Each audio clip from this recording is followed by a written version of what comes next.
ఈరోజు చేపల మార్కెట్‌కి వెళ్ళి మంచి చేపలైతే తెచ్చామనమాట. కంపలేని చేపలు. అవి చేప పేరైతే నాకు తెలీదు. పెద్ద చేపయితే ఒకటి కొట్టించుకొచ్చుకున్నాము. దాంట్లో ఈరోజు నేను ఫ్రై చేస్తాననమాట. ఎలా చేస్తానో మీకు కూడా చూపిస్తాను. నచ్చితే మీరు కూడా ఇలా ట్రై చేయండి. చాలా బావుంటది. 2 చేపలైతే తీసుకున్నామనమాట. పెద్దయొచ్చేసి ఒక్కో చేపొచ్చి 2.5 కేజీ ఉంటది. అలా 2 చేపలు తీసుకున్నాము.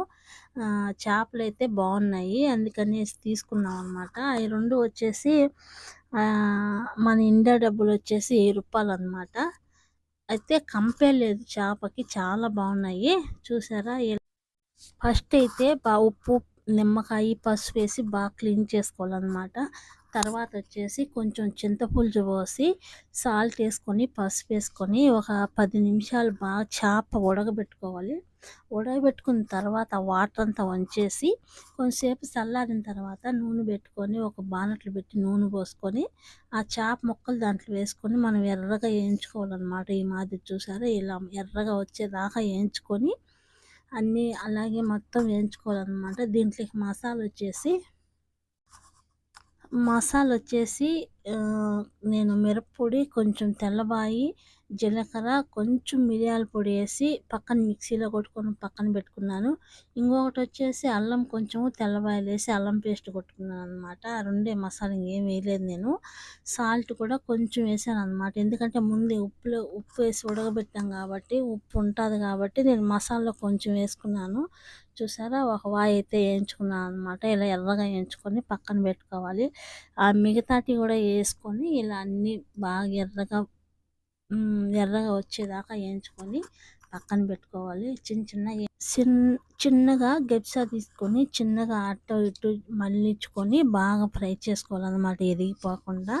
ఆ తర్వాత వచ్చేసి అదే ఆయిల్లో అల్లం పేస్ట్ వేసి కరివేపాకు వేసి బాగా పచ్చివాసన పోయేంత వరకు ఫ్రై చేసుకోవాలన్నమాట. చూసారా?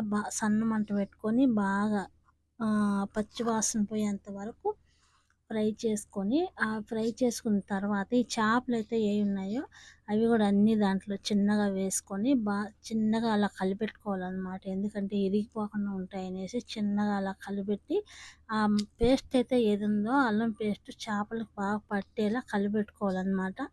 అలా కలిపెట్టుకున్న తర్వాత మనం ఇంకొక మసాలా అయితే మిరప్పొడి, తెల్లబాయి, జీలకర్ర వేసి మిరియాల పొడి వేసి కొంచెం సాల్ట్ వేసుకొని పక్కన అయితే చాలా రోజుల తర్వాత వెళ్ళామన్నమాట చేపల మార్కెట్కి. అందుకనేసి వెళ్ళి మంచి చేపలు తెచ్చుకొని ఫ్రై చేసుకోవాలనేసి వెళ్ళాము. చూసారు కదా? ఇలా మంచిగా ఫ్రై చేసుకొని ఇలా మంచిగా ఫ్రై చేసుకోవాలన్నమాట. ఎందుకంటే ఆ కరివేపాకు, అల్లం పేస్ట్ అవి వేసుకున్నాం కాబట్టి చేపలకి రోసేపు వేగిస్తే పడితే మంచి వాసన చేప బాగా కమ్మగా ఉంటుందన్నమాట. అలాగే ఈ మసాలా ఏదైతే ఉందో అది కూడా వేసేసుకొని బాగా ఫ్రై చేసుకోవాలి. మేము చేపల మార్కెట్కి పోయి చేపలు తెచ్చేసరికి టైం 12:30, 1 గంట అయింది. ఇంటికి వస్తలకి 1 గంట అయిందనమాట. మా ఆయన ఒక పక్క నాకు ఆకలని ఉన్నాడు. ఎప్పుడు అయిపోతుందా అనేసి ఒక పక్కన పప్పు పెట్టి ఒక పక్క రైస్ పెట్టి చకచక చేశానన్నమాట. తర్వాత వచ్చేసి లాస్ట్లో చేపల ఫ్రై చేశాను. చూస్తున్నారు కదా? చేపల ఫ్రై అయితే అదిరిపోయింది. చాలా బాగా వచ్చింది. ప్లీజ్ వీడియో నచ్చుంటే లైక్ చేయండి, షేర్ చేయండి, సబ్స్క్రైబ్ చేయండి. ప్లీజ్ మై ఛానల్ సబ్స్క్రైబ్ చేయండి. ఓకేనా ఫ్రెండ్స్? చూసారు కదా? ఇలా ఒక 10 మినిట్ మూత పెట్టుకొని చూస్తే ఓపెన్ చేసి చూసామంటే చాలా బాగా మసాలా పట్టి చాలా బాగా వచ్చిందనమాట. మీరు కూడా తప్పకుండా ఇలా ట్రై చేయండి. చాలా బాగుంటుంది. రోజు ఒకేలా చేసుకుంటే ఏం టేస్ట్ ఉంటుంది అనమాట. ఇలా రకరకాలుగా చేసుకుంటే బాగుంటుంది. మీరు కూడా ఖచ్చితంగా ఇలా ట్రై చేయండి.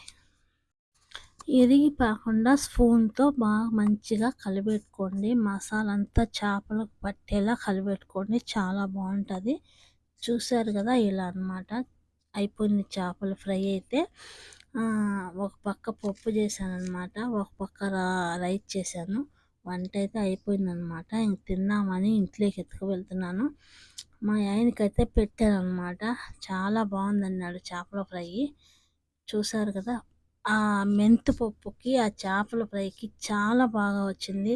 చాలా సూపర్గా ఉండిందనమాట. మీరు కూడా ట్రై చేయండి. Okay, bye friends.